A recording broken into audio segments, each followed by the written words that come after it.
Thank you for tuning in to the 4th episode of my Abingdon Marathon training series. My aim is to run sub 3:30 as a 61-year-old wearing the Welsh Masters vest. Now, I've had a few requests to cover what our nutrition and hydration looks like when we're training. So we thought we'd cover those topics as we review Dawn's training week. So this is the first week of the school summer holidays, and with the holidays comes the opportunity to run in different locations and to also ramp up the intensity and the miles. But this week the focus is on ramping up the intensity, which you'll see later on. Monday we ran on the Middlewood Way in Cheshire, which was a new route to us. And as you can see, it's another old railway line. You will see us run on quite a few old railway lines in this summer holidays. But in this run there's no pressure on pace, just a nice easy run along this lovely trail.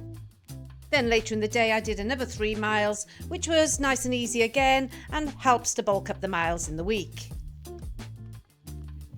Then Tuesday, guess what folks, another easy run, and guess what, on another old railway line. Pretty steep one this, the old Worsborough incline. Nice to run with Simon again, who we saw in last week's video. And again Dawn backed up this run with a 3-mile double. So we had a particular focus for our nutrition and hydration on Wednesday.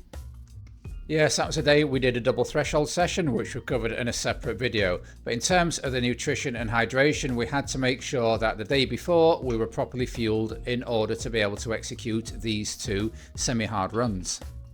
So if I start off with my nutrition, in general I'm pretty healthy in what I eat. I eat a very high carb diet because I'm not particularly keen on red meat. However, I do eat fish and I eat a lot of white meat. So I do have plenty of meat in my diet, but it just isn't red. I do have a few weaknesses however, and that is I have to force myself to eat fruit and veg. I do make myself eat it, but John will tell you sometimes I do need a bit of prompting.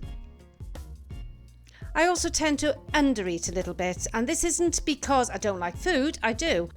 It's just that I can't stomach large portions, particularly after I've had a hard run. I don't particularly stop myself from eating anything, and I do like a bag of crisps, so I have a savoury tooth. But all in all, I would give my diet 8 out of 10. I don't not eat anything. If I fancy it, I have it. Like today, I had a carrot cake. So yes, I will eat what I fancy, but I don't eat big portions. So, opposite to Dawn, if I have one running superpower, it is the ability to fuel. Like Dawn, my diet is mainly healthy, but I do have this tendency for my belly not to feel full and for me to eat and eat and eat beyond the point where it is full, but the signals are slightly slower getting to my brain. I think that's part of my autism.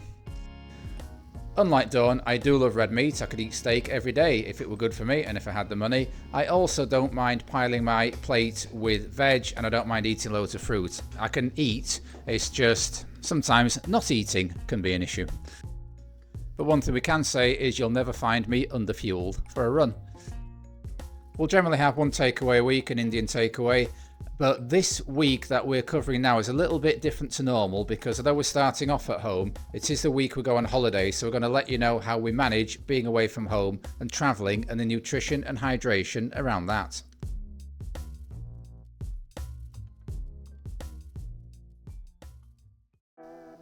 So on Thursday we did a double run. We did 3 miles in the morning before we left home, and then we stopped off on our way down to Cornwall.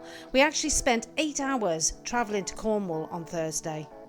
And usually when we travel down to the southwest, we stop off at the Cloud Trail here in Derbyshire / Leicestershire. I'm not quite sure exactly what county this part is in, thanks to Sam Bassett, who alerted us to this route a couple of years ago. So yeah, we generally stop off here. Now, when we're travelling, obviously the danger is just eating motorway food. So we made sure we got a healthy, ready meal from Tesco. I do love their salmon rainbow pokes. But I do admit to a cheeky gourmet pie and chips at Gloucester service station.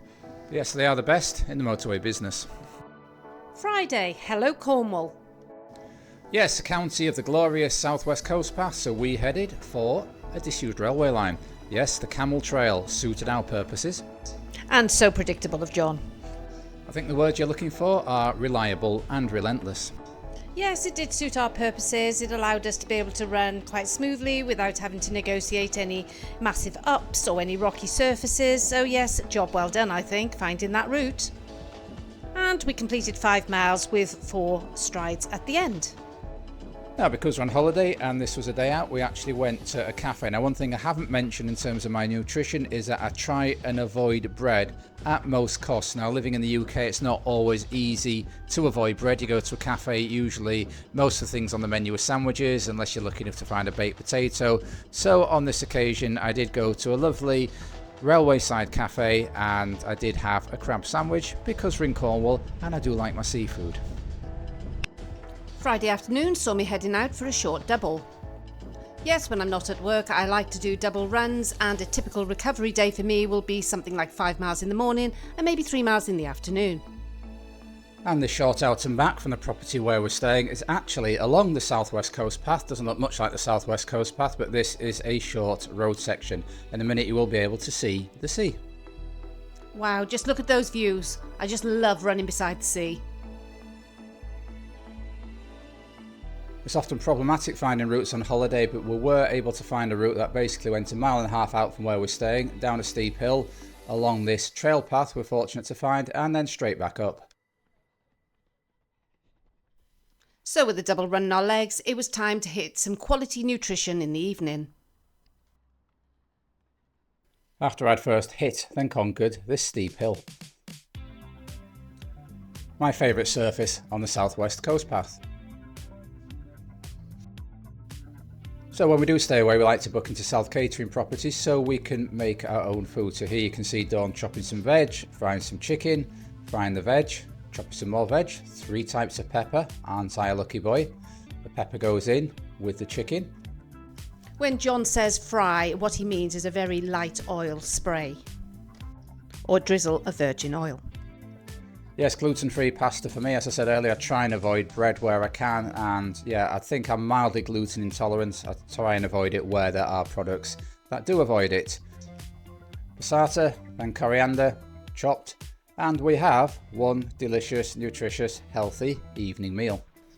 Topped up with spinach, because I want to be strong, like Popeye. And served on plates. Saturday saw us do our usual parkrun. This time was at the lovely Plym Valley Trail in Devon. Well remembered there. Yes, normally before a parkrun we might have a pancake or a croissant. We don't want to eat anything very heavy because I don't want to get up incredibly early before starting a hard or semi-hard run at 9 AM. Now, after a parkrun, we normally like to go to a cafe if there is one on site and try and have something reasonably healthy. But I will admit that in many cases, and this was one of them, we'll just find the nearest McDonald's. It's not the best food in terms of breakfast food, but having something is better than having nothing. I remember going to an England athletics course and we were asked about nutrition. A whole load of things were laid out in front of us, crisps, cake, etc. And we're asked which is the healthy food, and the trick being there is no healthy or unhealthy food. It all depends on the circumstances. If you're running an ultra, then a very sugary cake at certain points is absolutely the best thing you can have. So yeah, we tend to head to have a McDonald's breakfast after many parkruns unless there's a cafe on site. Saturday afternoon, instead of a second run, we decided to do some strength and conditioning out on the patio where we're staying. You can see here I've got a kettlebell with me, and we also brought a few other bits and pieces so that we could keep in some of that work that we need to keep our legs strong. Yeah, traditionally when we've been away, this is one thing that goes by the by because normal routines are out. I normally visit a gym twice during the week. Obviously, our normal gym isn't close by. So this time I was pleased we have brought these items with us and we have got it programmed in to keep up some strength and condition. You can see we're doing quite light work here. You saw Dawn using a body weight to do some press-ups, Dawn using a resistance band here. I'm doing some hip flexor strengthening with a light kettlebell in the background there. Yes, these are all light items, are easy to pack and don't take up much space. You can see here I'm just finishing off with my little roller. I do love a little bit of core work as well. And once we'd finished these exercises, it was on to the Broom edition of MasterChef, the non-cancelled edition. Yes, as a woman of a certain age, I must make sure I get my protein in, so here we are, putting a bit of chicken in so we can have fajitas tonight, one of John's favourite meals. And Dawn took this random clip of a fruit bowl whilst cooking. Well, that's just to show that we do have fruit in the house, even if I have to be forced to eat it. And look at this, a lovely array of chopped vegetables to go in the fajitas. So we've had a few requests for what we eat during our training week. So we're on holiday at the moment and we thought we'd bring you a few of the menus that we like to have during the week, even when we're at home. So tonight I'm making a fajita mix. Now I like to just chuck everything in a pan, so you can see here I am, chucking everything in a pan. Whilst I like to stand and stuff. But look at that, lots of goodness in that pan. And lots of stuff in those tortilla bowls.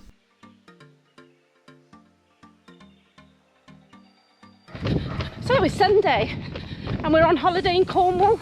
So we've hopped over the border into Devon to run on the beautiful Plym Valley Trail. So today is 10 miles, nice and easy. Now normally on a Sunday I'd be doing way above that as a long run, but there's no real long run this week. The reason being that I've upped the intensity with the double threshold and I did a tempo parkrun yesterday. So, and we also had a lot of travelling. So the aim this week was to keep this run to around about 10 miles. So it appears the Plym Valley Trail is very well used. Lots of walkers, cyclists and runners out this morning, as you would expect on this beautiful morning. Great to see again 85% of dog owners behaving in a considerate and responsible manner. So having increased the intensity this week with the double threshold run, I'm actually surprised how strong I feel. So I'm determined to see these through for the next 4 weeks and see what the results will be. It's about being sensible though and not trying to increase everything too much. Randoms. Nothing random about my run though. 0.44 off, 100 metres on, times 20. Some people just go for a 10-mile run, but I like the distraction and the training benefit of doing these form drills.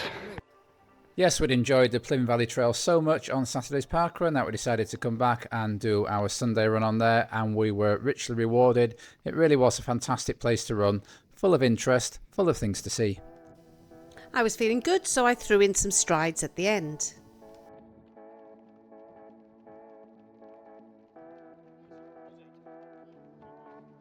I was worried I was going to run out of trail on that last one and hit the buffers, but I didn't. 10 miles, as I said at the beginning, nice and easy with 4 strides at the end.